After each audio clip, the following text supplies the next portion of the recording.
Look at the Canada-U.S. relationship under President Trump is obviously one that's been strained. On his European tour, the Prime Minister offers a preview of major spending to come with an eye to opening. It appeared to be a punitive measure when Donald Trump increased tariffs on Canadian exports outside of SOMA to 35%.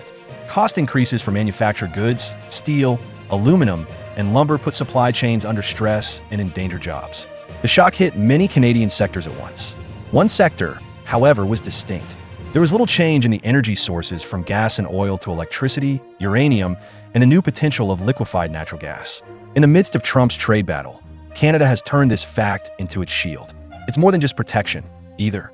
It serves as the cornerstone of a counteroffensive that demonstrates that Canada is not only withstanding American pressure, but is getting ready to use it as leverage. The government of our country is currently investing $500 billion in port and energy infrastructure. The United States' biggest energy provider is Canada. In 2024, as stated by Natural Resources Canada, exported around 11 terawatt-hours of power annually, approximately 4 million barrels of crude oil per day, and 8 to 12 billion cubic feet of natural gas per day. The United States' greatest source of uranium imports, accounting for 27% of total imports, came from Canada. These fluxes are required. They are essential to industries that cannot function without them and provide the foundation of the U.S. economy. Trump may increase tariffs on Canadian metals or manufactured goods, but cutting off uranium from Saskatchewan or oil from Alberta would put the United States at jeopardy for fuel shortages, outages, and national security issues. It is a structural dependency. When Trump's tariff weapons are applied on resources that America cannot replace, they lose their venom, giving Ottawa subtle but effective pressure. In Ottawa, people hardly ever talk about that leverage. Nonetheless, it is constantly lurking in the backdrop of Washington negotiations.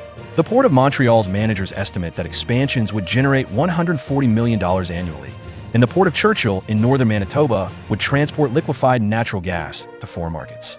Canada is taking steps to expand its resources beyond uranium, oil, and gas. At one point, liquid natural gas was disregarded. Just 3 years ago, Justin Trudeau declared that shipping Canadian LNG over the Atlantic was not economically viable. Now that post has been dropped. Mark Carney, the Prime Minister, has made plans for investments in port infrastructure and energy totaling $500 billion. The Port of Churchill in northern Manitoba and the Port of Montreal expansions are at the heart of this package. Critical mineral exports are already handled by Montreal, which, with expansion, could produce $140 million annually. Churchill, which is situated on Hudson Bay, is being marketed as an entry point for LNG to international markets. The reasoning is obvious. Europe's need to lessen its dependency on Russian gas is urgent. Canada, with political stability and enormous reserves, are in a good position to meet some of that demand. Carney claims that as soon as the idea was announced, investor interest exploded on his phone. Companies interpret it as a firm change in policy. The goal of establishing a large projects office by Labor Day is to expedite approvals and work with provinces and territories to coordinate environmental studies. LNG is no longer an afterthought for Canada. The development of this weaponry is a direct reaction to the strain, resulting from Trump's tariffs. Trump thinks that he can influence allies with tariffs. In some industries, those tariffs have hurt Canada. However, they have also compelled a national examination. Ottawa is lowering its exposure to the U.S. market while boosting its relations with Europe by stepping up its energy efforts and creating new avenues for LNG exports. Together, oil, gas, uranium, energy, and now LNG create a base of power that no tariff can take away. Canada is creating a new energy playbook, while Trump is drafting the rules of the trade battle. What started out as a defense against American pressure is now being used as a strategic tool. Instead of being cornered, Canada is demonstrating that it can use a tariff storm as a chance to rethink its place in the world. Weeks after blowing over the August 1st deadline for a trade accord, Prime Minister Mark Carney called U.S. President Donald Trump today. The leaders talked on the state of trade, prospects, difficulties, and common goals in a new security and economic partnership between the U.S. and Canada. Following weeks of silence, President Donald Trump and Prime Minister Mark Carney eventually had a phone conversation. Ottawa said the discussion, which centered on Ukraine, new economic goals, and trade difficulties, was fruitful and substantial. Washington remained silent, which added to the feeling of unbalance. However, the reality that it matters what you say. It was the first meeting since Trump's deadline of August 1st passed without an agreement, which led to a 50% charge on steel and aluminum and a 35% tariff on Canadian exports outside of CUSMA. Trump is promoting a disruptive approach to negotiations at the time of the call. Although these items were ostensibly covered under CUSMA, the United States imposed 50% duties earlier this month on over 400 industrial products that contained steel, including train cars and cranes. There was no mistaking the message. Trump is prepared to break the law and maintain the possibility of abandoning CUSMA. Tariffs, however, have domestic costs. Walmart has issued a warning about supply chains being impacted by rising pricing. Using 2024 pricing, the Yale Budget Lab calculated in April that the 2025 tariff package would result in a 2.3% increase in U.S. consumer costs, or around $3,800 per household. According to a July forecast by the Federal Reserve Bank of San Francisco, U.S. real earnings could decrease by roughly 0.4% by 2028. A 25% tax on automobiles and auto parts may raise industry prices by $18 billion this year.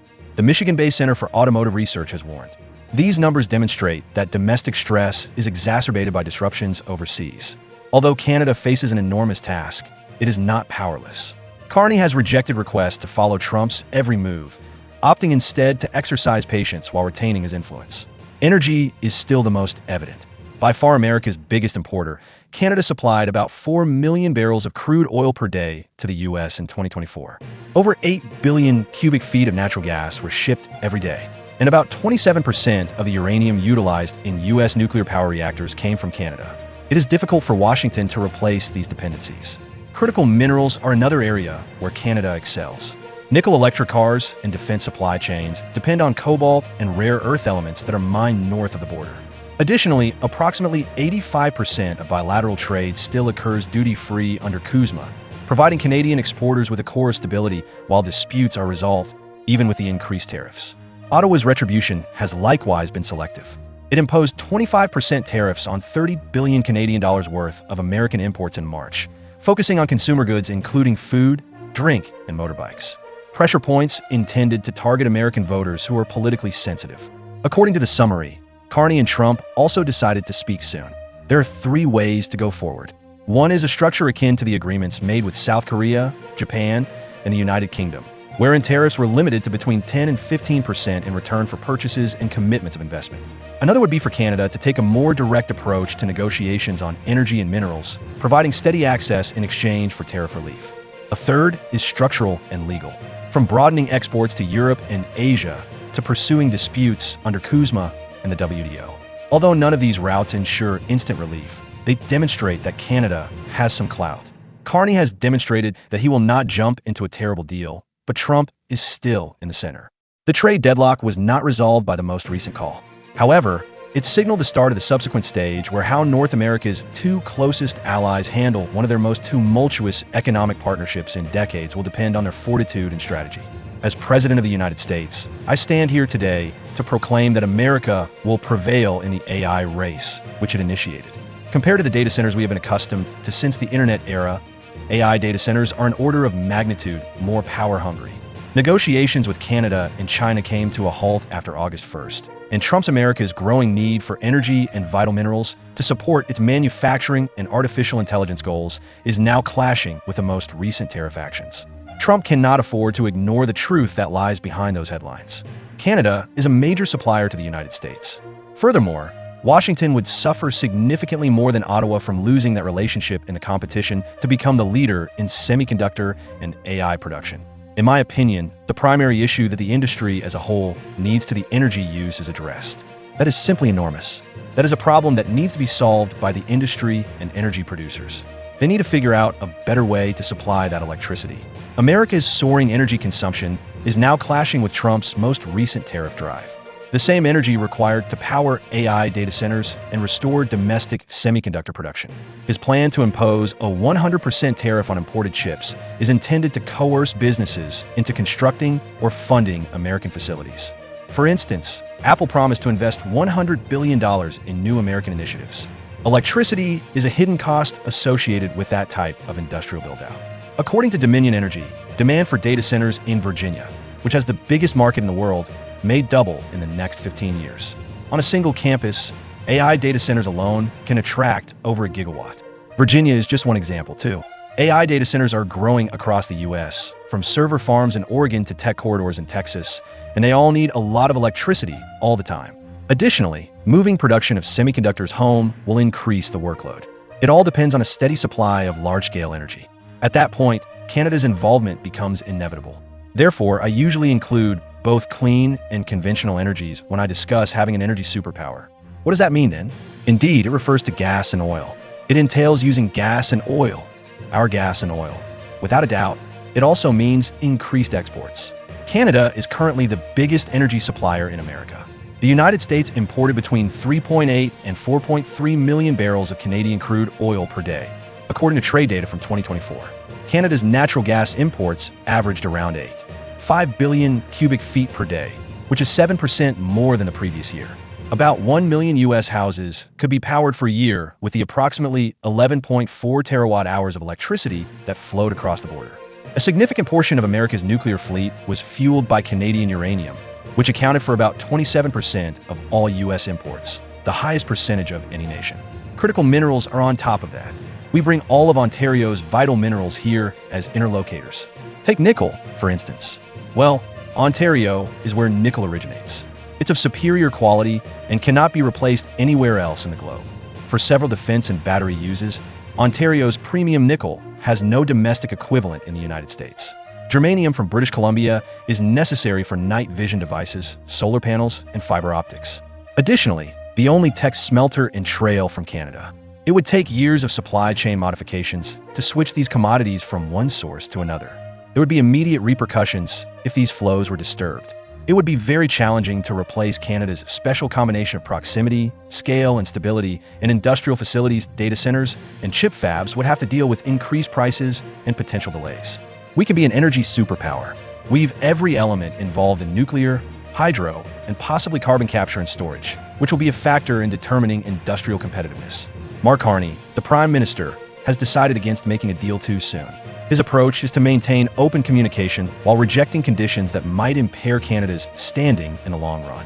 In addition to increasing investment in domestic energy and mineral extraction and processing, he is enhancing Canada's worth to allies outside of North America by indicating his willingness to both the ability to work together and the ability to stand alone. Carney is stating unequivocally that Canada is not in a bind. The message to Washington is that provided the alliance is upheld, Canada's resources are a shared strength. Excessive exertion may backfire. U.S. industry run the danger of increased expenses, slower growth, and more reliance on unreliable partners in the absence of Canadian energy and minerals. A risky situation for a government that promises AI leadership and a resurgence in manufacturing. Canada has leverage in this mutual reliance that is more important to U.S. stability than the other way around. Trump must also choose if the benefits of ignoring Canada outweigh the costs. The table.